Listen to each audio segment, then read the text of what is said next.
Muy buenas noches mis amigos. Queremos nuevamente darles un fuerte abrazo, esperando que el Señor los pueda bendecir, los pueda guiar.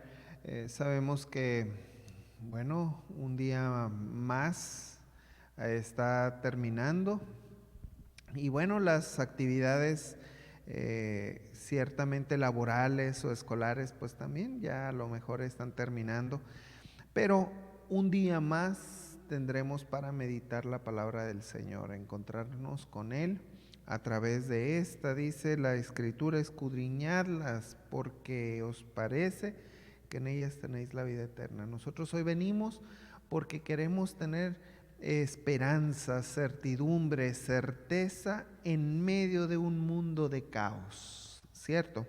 Vamos a dar inicio y vamos a hacerlo inclinando nuestro rostro para tener una palabra de oración. Oremos, por favor. Amoroso y buen Dios, esta noche queremos agradecerte porque en tu infinito amor has tenido a bien bendecirnos con tu presencia. Cuídanos, fortalécenos y habla a nuestro corazón, por favor. Sé tú con nosotros, Señor, al abrir tu palabra. En el nombre de Jesús, amén. Bueno, pues el día de hoy vamos a hablar de un proceso. Hasta aquí estamos listos. Ya entendimos que cuando nosotros pecamos, nosotros nos separamos de Dios. Y al separarnos de Dios, pues entonces empieza un camino de descendencia, un camino de problema, ¿sí? Y sin embargo, Dios tiene todo listo para que usted y yo podamos volver a la eternidad, ¿cierto? Hoy vamos a ver ese proceso, porque es un proceso para llegar a la eternidad. Vamos a leer el primer pasaje que se encuentra en el libro de Juan. Juan capítulo 17, versículo 3. Juan capítulo 17, versículo 3. Y dice de la siguiente manera: y esta es la vida eterna, que te conozcan a ti, el único Dios verdadero, y a Jesucristo, a quien has enviado. A veces creemos que conocer es solamente tener información. Lo cierto es que ahora ustedes me conocen a mí, ¿sí? Y me conocen porque han visto mis videos, me han escuchado, han visto mi figura. Ustedes saben, cuando les hablen del pastor Fernando Valdés de Mochi, Sinaloa, ustedes van a identificar, pues es un gordito, barbón y así, y así, y así. Ya tienen cierta información. Cuando hablamos de conocimiento, tenemos que sujetarnos a la información, tenemos información. Pero la pregunta ¿es a ese tipo de conocimiento al que está haciendo alusión el Señor Jesús? Cuando dice: esta es la vida eterna, que te conozcan a ti, el único Dios verdadero, y a Jesucristo, a quien has enviado. ¿Es a ese conocimiento al cual el Señor se está refiriendo? Lo cierto es que no. Lo cierto es que cuando hablamos de conocimiento nos estamos refiriendo más bien a otro tipo de relación, a una relación de intimidad, a una relación en la que nosotros podemos no solamente tener información acerca de Jesús, sino que aparte de ello, nosotros tenemos una experiencia de comunión con el Señor. Ahora, yo le puedo decir a mi esposa un día, imagínense, o no decirle, sino imagínense que un día yo llego con ella y me levanto temprano, más temprano que ella, le hago un juguito de naranja, unos huevitos.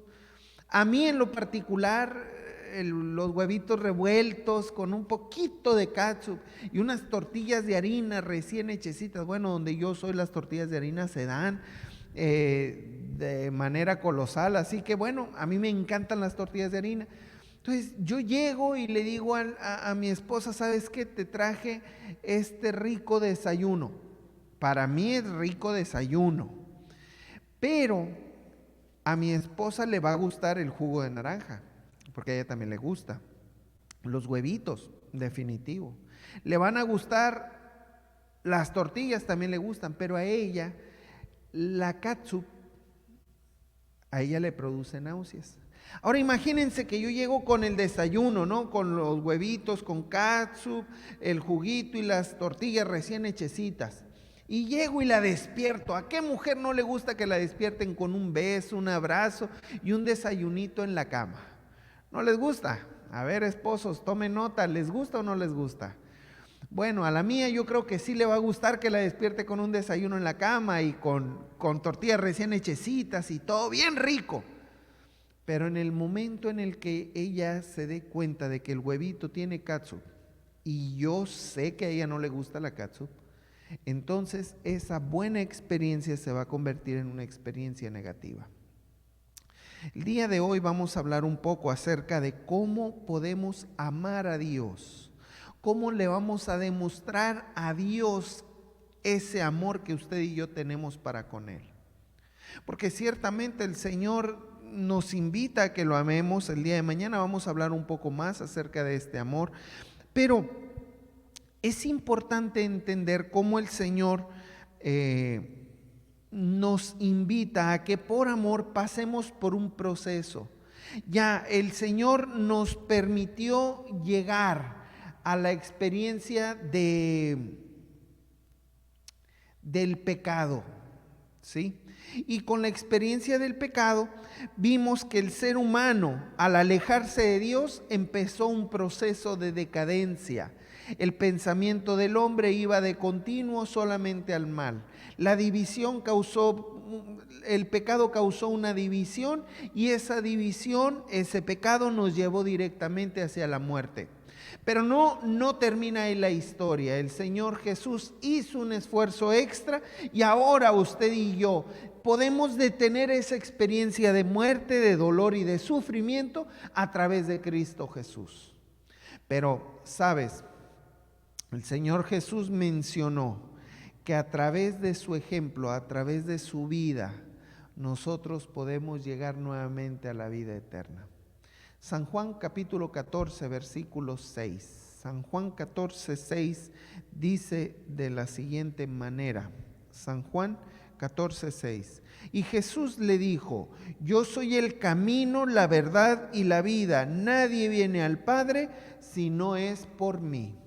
Y entonces nosotros entendemos que esa línea que ahora nos lleva de la decadencia o del encuentro con Cristo Jesús, nos lleva hacia la eternidad, tiene 4 escalones que el día de hoy vamos a estudiar. 4 peldaños que el ser humano necesita pasar para llegar ¿hacia dónde? Hacia la eternidad. 4 peldaños que nos van a llevar hacia la eternidad con Cristo Jesús, hacia la perfección en Cristo Jesús. Y el día de hoy vamos a ver cuáles son esos 4 peldaños. Vamos a ir al libro de Hechos, capítulo 3, versículo 19. Hechos, capítulo 3, versículo 19.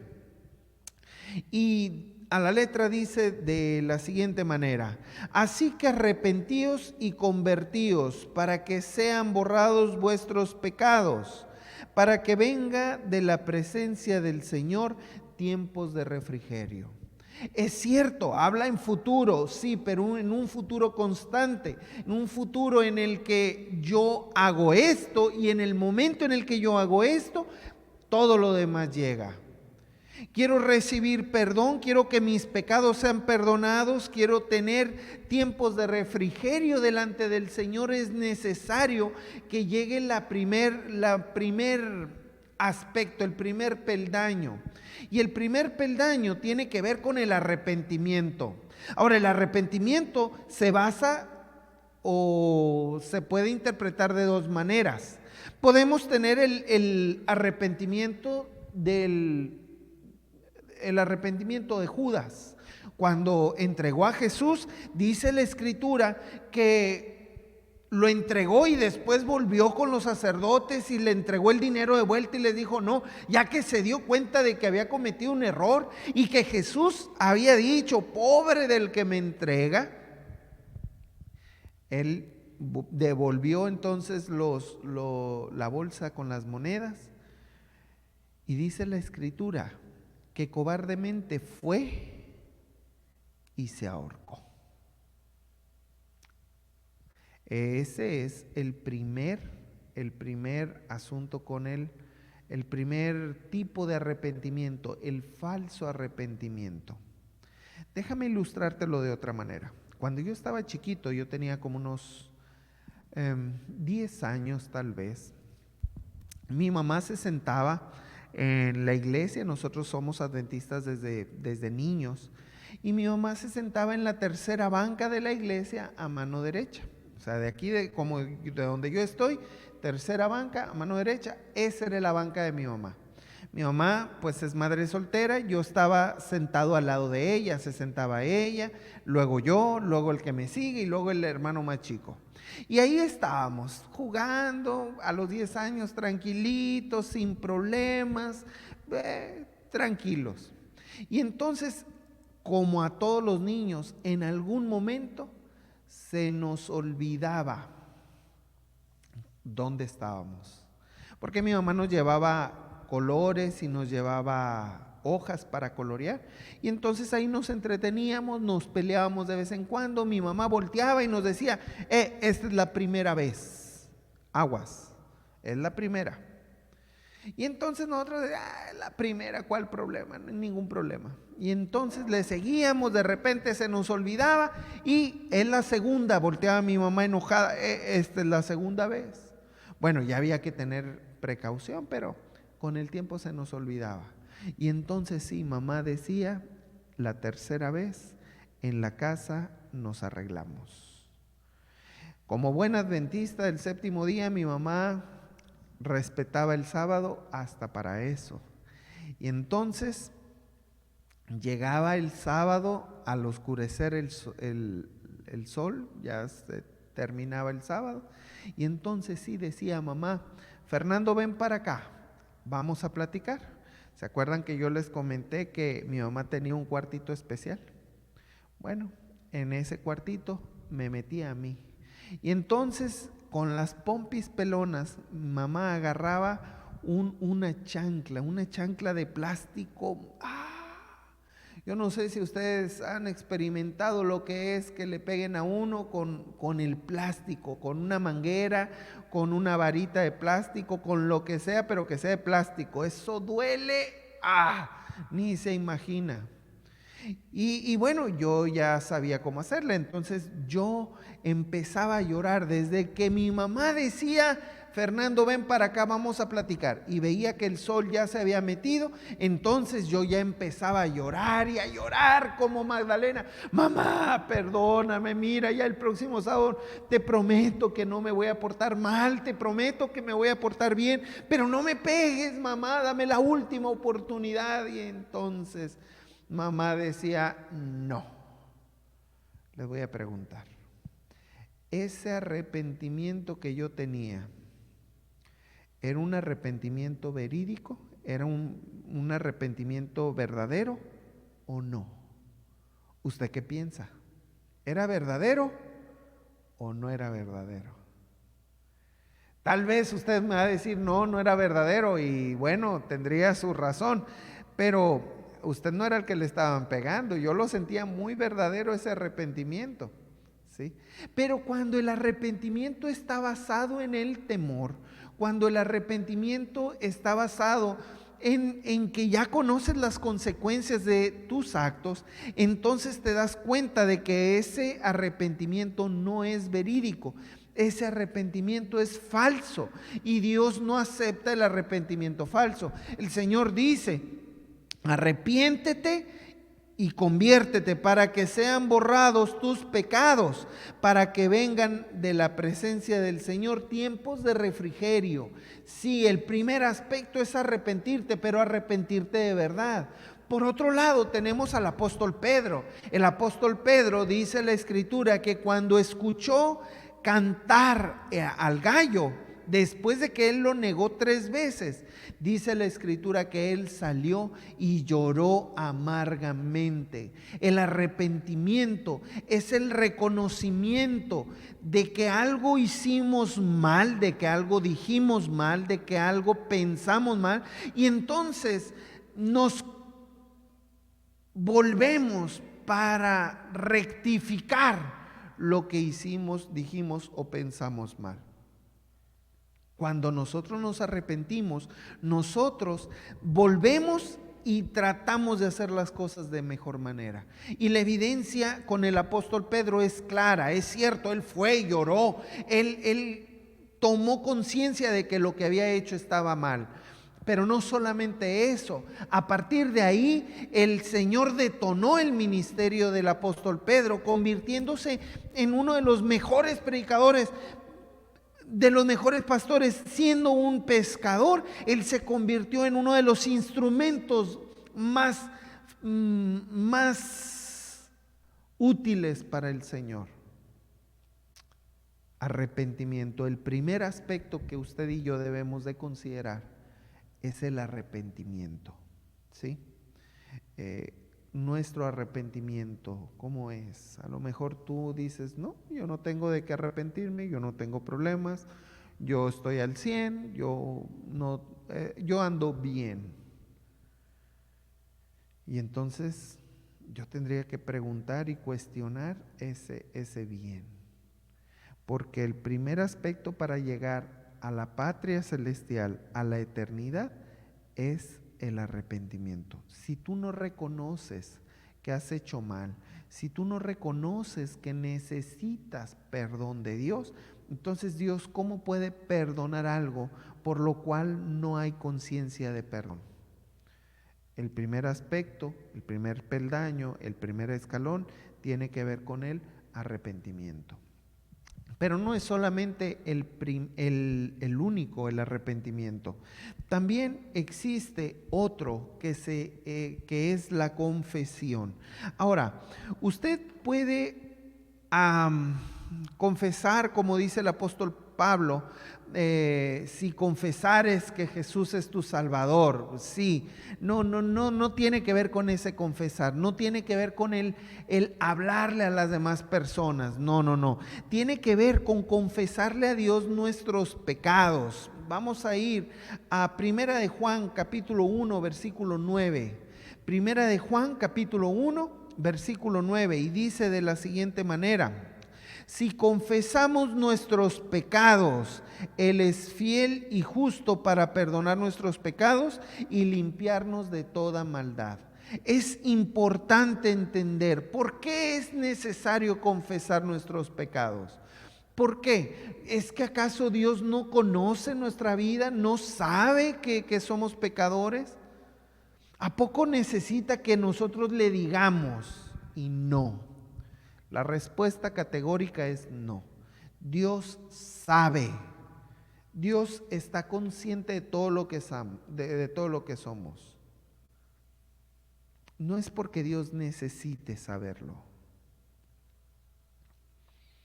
Es porque necesitamos tú y yo tener conciencia real de quiénes somos. Te voy a poner un ejemplo.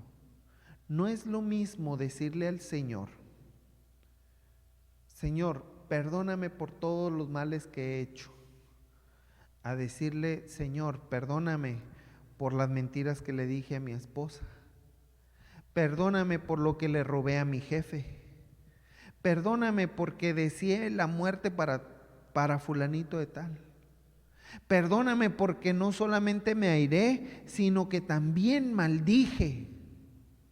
Perdóname, Señor, porque soy un lujurioso. Perdóname, Señor, porque soy un ladrón. Perdóname, Señor, porque soy un mentiroso. Perdóname, Señor, porque soy un desobediente. Perdóname, Señor, porque soy un idólatra. Perdóname, Señor, porque en esto he ofendido tu nombre. El que necesita tener conciencia no es Dios. El que necesita tener conciencia del pecado que cometemos somos tú y yo. ¿Por qué? Porque en tanto yo reconozco la vida de pecado que yo tengo, puedo reconocer la grandeza de la misericordia de Dios para perdonar mis pecados. ¿Sí? La mujer adúltera de la cual hablamos el día de ayer, no era solamente, Dios no la perdonó solamente por bonita o solamente porque Dios es muy bueno. No, la perdonó porque ella estaba humillada delante del Señor, porque ella lo único que estaba esperando era el juicio de parte del Señor. No se puede perdonar un pecado del cual no haya conciencia. Y es que ese es el pecado imperdonable. El pecado por el cual yo no siento que necesito pedir perdón. La blasfemia contra el Espíritu Santo. Cuando yo acallo al Espíritu Santo. Cuando yo ya no dejo que el Espíritu Santo obre en mi vida. Cuando yo no dejo al Espíritu Santo que me convenza del pecado en el que estoy viviendo. Cuando yo creo que estoy viviendo fielmente y felizmente. Cuando yo creo que no necesito la dirección del Espíritu Santo. Cuando yo siento que ya no necesito que el Señor me perdone porque yo ya estoy del otro lado. Ese es el problema que tuvieron los fariseos. El problema que tuvieron muchas personas en la Biblia, que creyeron que podían salvarse por sí mismos. Si confesamos nuestros pecados, Él es fiel y justo. ¿Sí qué dice ahí? Ahí hay una condición. ¿El Señor te va a perdonar? Claro que te va a perdonar, pero solamente si confiesas tus pecados. Ahora, para que tú puedas confesar tus pecados, primero los tienes que reconocer. Primero te tienes que arrepentir. Hasta ahí. Arrepentir, confesar nuestros pecados. ¿Sí? Y Él es fiel y justo para perdonarlos y limpiarnos de toda maldad. ¿Ok? Entonces, el primer paso es el arrepentimiento. El segundo aspecto es la confesión, pero no solamente queda ahí. No. O sea, tiene que ver también el que hacemos nosotros. Y aquí entra el tercer aspecto. El tercer aspecto tiene que ver con la conversión. No basta decirle a alguien que lo amas. Es necesario demostrarlo. Vamos a suponer que usted el día de mañana me ve tomado de la mano de mi esposa, o abrazados mejor, ¿sí? Vamos por el parque abrazados, de repente yo le doy un beso en el cachete o en el cuello y andamos como dos noviecitos. Usted puede pensar, mira el pastor, cómo ama a su esposa, ¿no? Porque es cariñoso con ella. Mira cómo la ama, qué bien. Al día siguiente, usted ve al mismo pastor tomado de la mano de otra mujer. Usted pensaría dos cosas, o podría pensar dos cosas. La primera cosa que usted podría pensar es, mira qué lindo el pastor. Tiene tanto amor en su corazón, que tuvo que buscar a otra mujer para darle tanto amor. Mira el pastor, qué amoroso, qué bueno. La segunda cosa que usted podría pensar es, mira el pastor, no que mucho amor para con su esposa. ¿Qué pensaría usted? ¿El primer punto o el segundo pensamiento? No me diga, pero yo estoy seguro que usted pensaría el segundo. ¿Por qué? Porque no basta decirle al Señor te amo, también es necesario demostrarlo. La fe sin las obras es muerta. No sirve de nada que yo le diga al Señor te amo si no se lo demuestro. Yo puedo amar mucho a mi esposa, pero si no le demuestro que la amo, entonces mi amor es irreal, es volátil, es efímero, es fugaz. Mi amor no es real. Necesito, si yo le digo a mi esposa que la amo, tengo que demostrárselo también con hechos. De la misma manera pasa con Dios. Hasta este punto nosotros habíamos hablado de cosas entre Dios y yo. Yo me arrepiento por mis pecados, no necesito divulgarlo. Solamente yo, Señor, perdóname. Yo me arrepiento. Pero no solamente me arrepiento, también le confieso a Dios cuáles son mis pecados, por qué le estoy pidiendo perdón. Y recién en el tercer punto, yo llego y evidencio ahora mi arrepentimiento de manera pública. Vamos a ir a Jeremías capítulo 15, versículo 19. Jeremías capítulo 15, versículo 19. Y dice de la siguiente manera: por tanto, así dijo Jehová, si te convirtieres, yo te restauraré, y delante de mí estarás.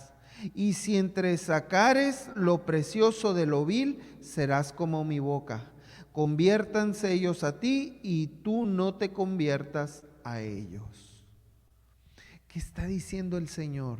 Mira, Francisco, Juan, Pedro, Lucas, María, Miriam, Rebeca, Sara. Si tú eres capaz de que el Señor obre en ti esa conversión, el Señor, dice la Escritura, nos restaurará. Pero no solamente nos restaurará, sino entresacará lo precioso de lo vil.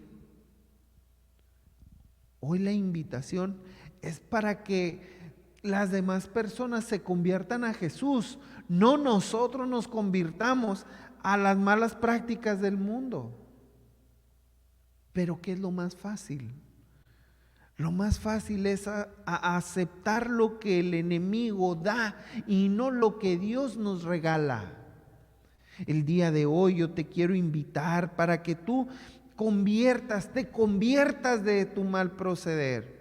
Y como decía el libro de Hechos en la primera cita que buscamos, Hechos 3:19, donde el Señor decía, mira, arrepiéntete y conviértete.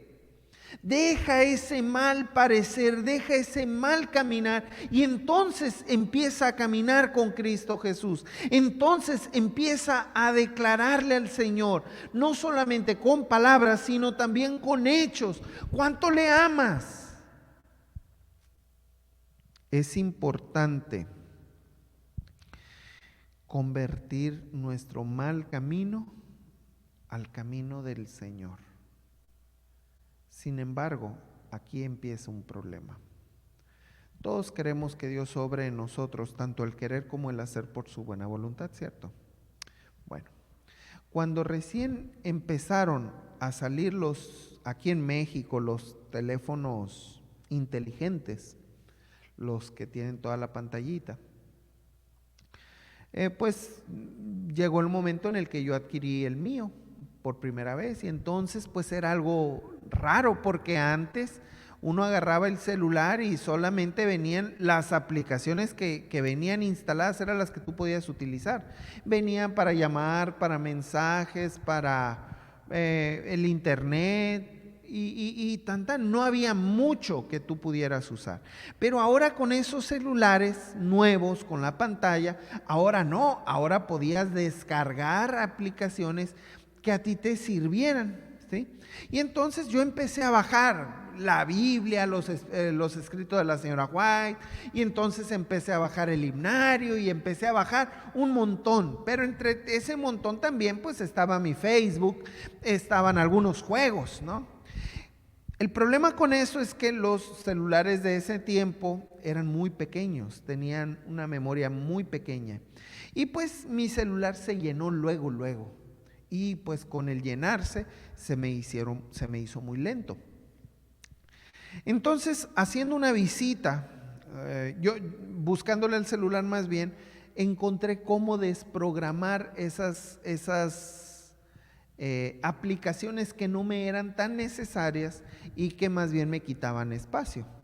Y ya que aprendí en una de las visitas que estaba haciendo con algún hermano, le dije, ¿sabes qué? Hermana, porque me estaba confesando que su celular pues lo acaba de comprar y que ya estaba muy lento. Entonces yo le dije lo que yo aprendí. ¿Qué fue lo que yo aprendí? Pues aprendí cómo hacer más rápido el celular. Y la forma era quitando aplicaciones. Y entonces ella todavía no sabía eso y me dice, pastor, pues entonces enséñeme cómo. Pues yo te enseño, mira, es así, así, así. Y entonces agarró su celular y me dice, mejor hágalo usted. Ya. Agarré su celular y le digo, mira hermana, esta aplicación quita mucho espacio, la de Facebook. Y entonces me dice, pastor, pero esa aplicación me gusta mucho, dice, porque así estoy en contacto con otras personas, amigos de años. Esa no me la quite, por favor. Y bueno, pues no se la quité. Seguí examinando y entonces me di cuenta que tenía el Candy Crush. No sé si ustedes lo usen, pero aquí se usaba mucho. Así que, mira, este también quita mucho espacio. Yo lo tenía y no, hermana, le digo, este es muy pesado. Sí, pastor, pero es que me gusta mucho ese juego, no me lo quite, dice. No, mejor no, dice, déjeme ese, a ver, cheque otro, me dice. Y entonces vi otro, le digo, este otro juego también, yo lo tuve, le digo, y me quitaba mucho espacio hasta que lo borré. ¿Cuál es, pastor? El POW. Y entonces se me queda viendo la hermana y me dice, no, pastor, dice, pero es que esos juegos son juegos que me gustan mucho. Y ya yo voy bien adelantada, no, pastor, ¿sabe qué? Mejor déjeme el celular así, tranquilo, no me quite nada, dice, ya mejor así lo dejamos. A lo mejor pareciera un poco irónico, ¿no? Pero lo cierto es que ¿cuántas veces nosotros pasamos por esa misma situación, pero con Dios? Donde Dios nos quiere moldear, nos quiere convertir, nos quiere hacer grandes personas, pero nosotros le decimos, no, Señor, o sí, transfórmame, pero cuando el Señor está listo para agregarte o para quitarte cosas, entonces le dice al Señor, Señor, no, tranquilo, mejor déjame así como estoy. El tercer aspecto al cual hace alusión el proceso de transformación es la conversión. Tenemos que dejar lo que hacíamos y generar una nueva vida en Cristo Jesús. Finalmente, está el cuarto paso. Vamos a ir al libro de Marcos. Marcos capítulo 16. Marcos 16. Y dice de la siguiente manera: por tanto, así dijo Jehová, si te convirtieres, yo te restauraré. No. El que creyere y fuere bautizado será salvo, mas el que no creyere será ¿qué cosa? Condenado. El que creyere y fuere bautizado. El bautismo hoy genera un compromiso de pacto para con Dios. Cuando yo me bautizo, cuando yo pacto con el Señor, cuando yo le dejo al Señor que tome control de mi vida, entonces el Señor habla y dice, mira, si tú pactas conmigo por fe, serás salvo. Pero el que no creyere, será condenado. Una vez yo le pregunté a mi esposa, Karen, ¿tú me amas? Sí, me dice, te amo. ¿Y qué tanto me amas? No, de aquí al cielo, me dice. Yo también. Imagínate si yo te hubiera dicho, ¿o desde cuándo me amas? Le dije. Pues desde que te conocí, y desde que te conocí bien, me dice. Ya en algún momento podré explicarles un poco, contarles un poco de cómo Karen me rechazó cuando le pedí que fuera mi novia por primera vez. Y entonces, de ahí, cuando te conocí bien, me dice, me enamoré y entonces desde ahí te amo. Ok. Eso fue 3 años antes de que nos casáramos, ustedes saben, ¿no? Pero le dije, ok, si para cuando tú y yo nos queríamos casar, yo te hubiera dicho, Karen, ¿y si no nos casamos? ¿Y si solamente vivimos así tú y yo juntitos? Finalmente se ocupa que tú me ames y que yo te ame y pues tan. ¿Te hubieras animado a no casarte conmigo, pero a irte a vivir conmigo así nomás? Y la respuesta de mi esposa fue categórica: no. Sí te amo demasiado, pero yo no haría eso, me dijo. ¿Por qué? Porque cuando uno pacta, cuando uno le dice al Señor, Señor, mira, yo me voy a reservar para ti. Sí, Dios es amor, pero también tenemos que entender que Dios es fuerte, celoso, un Dios que no comparte. Y ustedes me van a decir, entonces es un Dios egoísta, y si el egoísmo es pecado, pues ¿cómo?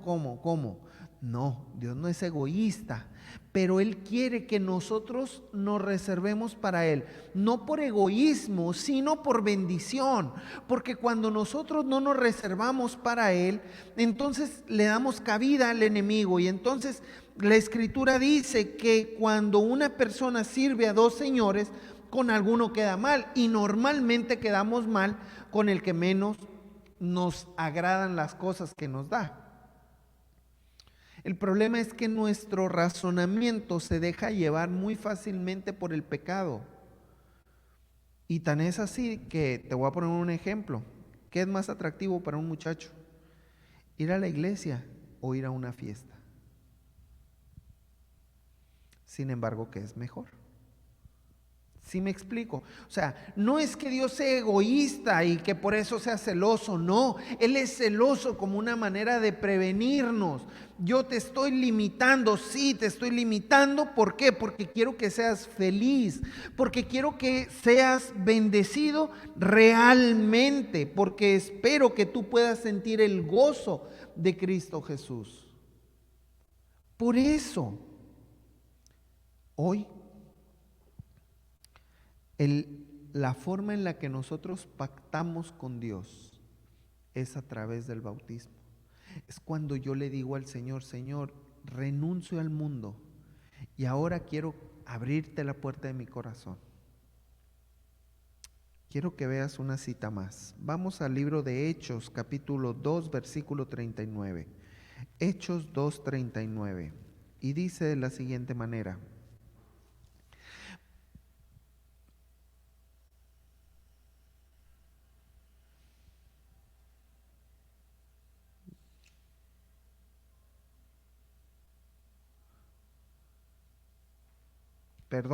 versículo 38, Hechos 2:38.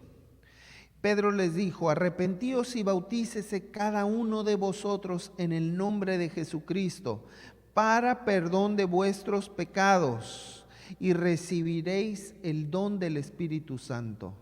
Cuando hablamos de pacto, hablamos de bautismo, hablamos de fe. Sí, pero ¿qué pasa cuando nosotros nos bautizamos? El Señor dice: mira, te perdono todos tus pecados. Sí, te perdono todos tus pecados.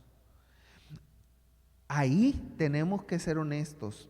Volvemos y desde ahí nos borra todo, desde la decadencia hasta el pecado. Toda esa curva se borra. ¿Hasta cuándo? Hasta ese momento, hasta en el momento en el que nosotros pactamos con Cristo Jesús, hasta el momento en el que nosotros le decimos al Señor: Señor, aquí estoy, ya no quiero vivir yo, ahora quiero que Cristo viva en mí. Pero no solamente lo digo, sino que ahora también lo hago, arrepintiéndome de mis pecados, confesando mis pecados, convirtiéndome de mi mal camino y finalmente pactando con el Señor. Entonces el Señor dice: mira, ¿creíste? ¿Te bautizaste? Eres salvo. Te perdono de todos tus pecados. Pero no solamente el perdón de nuestros pecados, también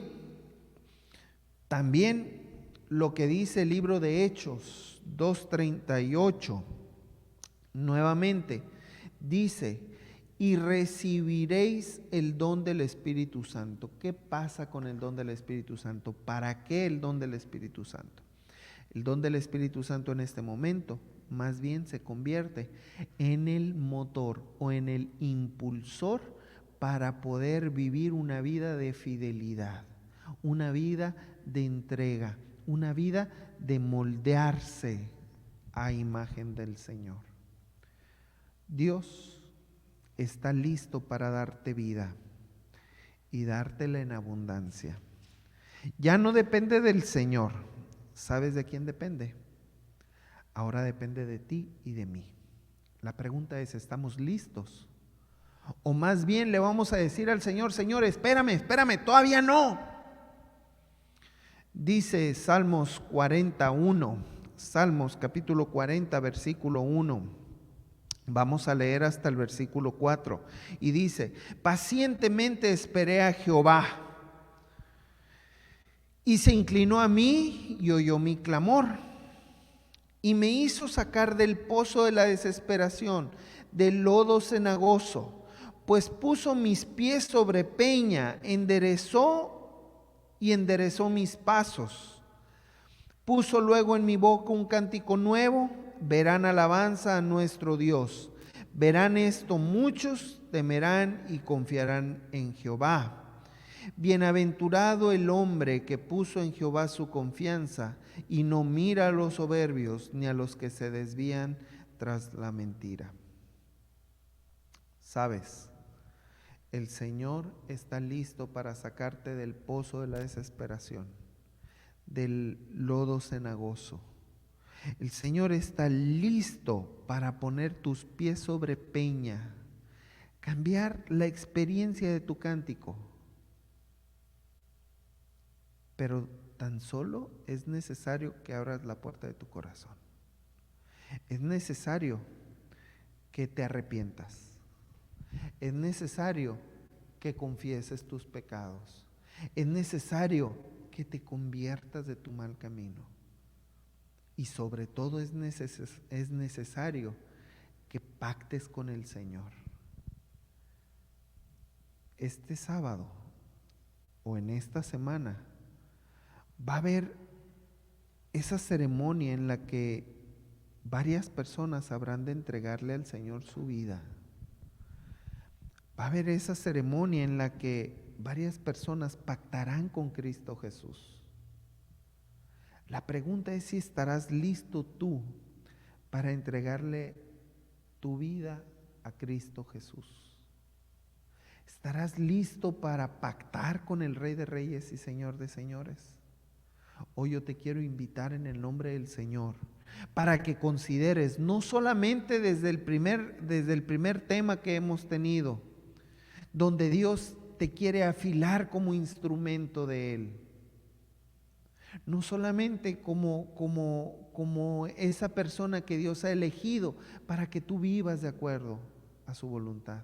No solamente para que recuerdes que tienes un Salvador. No solamente para que tú digas, qué bonito está esto. No, el Señor también requiere que hagamos decisiones y que le digamos al Señor, Señor, aquí estoy. Que recordemos que como a la mujer, así también Dios nos dice a nosotros, vete, sí, vete, ya te perdoné, pero vete y no peques más. El Señor te está invitando, te está llamando. La pregunta es, ¿qué vas a responderle tú a Él? Hoy, en el nombre del Señor, yo te quiero invitar para que confirmes tu experiencia con Cristo Jesús. Para que tú le digas al Señor, Señor, ya no quiero vivir yo, ahora quiero que Cristo viva en mí. Hoy yo te invito en el nombre del Señor, para que pongas tu vida acorde con su voluntad. Es cierto, para que pactes con Él. Sí. A lo mejor tú me digas, pastor, pero yo todavía no me puedo bautizar. Y bueno, yo no te estoy hablando solamente del bautismo en agua. Yo te estoy hablando de ese pacto con Cristo Jesús, donde tú le digas al Señor, Señor, ahora yo quiero que tú gobiernes mi corazón. Ahora yo quiero que tú dirijas mi vida. Ahora yo quiero poner mi corazón en tus manos y quiero que tú lo dirijas y lo llenes de vida para honra y gloria de tu nombre. Habrá alguien esta noche que quiera decirle al Señor, Señor, ya me cansé de sufrir, ya me cansé de que mi experiencia sea dolorosa. Ahora quiero que Cristo tome el timón de mi vida. ¿Habrá alguien esta noche? ¿Habrá alguien esta noche que le quiera decir al Señor, Señor, estoy listo para que obres en mi vida? Yo quiero orar por ti y por todos. Les invito a que se coloquen en pie para que tengamos este momento de oración. Oremos. Amoroso Dios que estás en el cielo, esta tarde, noche, queremos agradecerte porque en tu infinito amor has tenido a bien bendecirnos con vida eterna, Señor. Quiero agradecerte porque en tu divina voluntad nos has llamado para tener vida y tenerla en abundancia. Yo quiero pedirte por mis hermanos del distrito de Vela, para que ellos puedan poner su corazón en Cristo Jesús, puedan confiar y puedan pactar en que las bendiciones del Señor se derramarán hasta que sobreabunden para tu honra y para tu gloria. Pero sobre todo, Señor, para que ellos puedan tener vida y tenerla en abundancia. Los pongo en tus manos, en especial, Señor, a las personas que han tomado su decisión de pactar con Cristo Jesús. Por favor, tómalos con tus manos poderosas y ayúdales, Señor, confirmándoles en esa decisión tan especial. Pero también, Señor, habrá alguno que no haya decidido todavía por Cristo Jesús. Habrá alguno, Señor, que todavía no esté, todavía esté en ese valle de la indecisión. Háblale, Señor, no lo dejes dormir. Ayúdale a tomar la decisión por el Rey de Reyes y Señor de Señores. Bendícelo con tu presencia también. En el nombre de Cristo Jesús. Amén. Que Dios te bendiga, te guarde, tengas una feliz, muy bendecida noche y el día de mañana nos veremos por este medio nuevamente. Que Dios te bendiga, es mi deseo y mi oración. Hasta luego.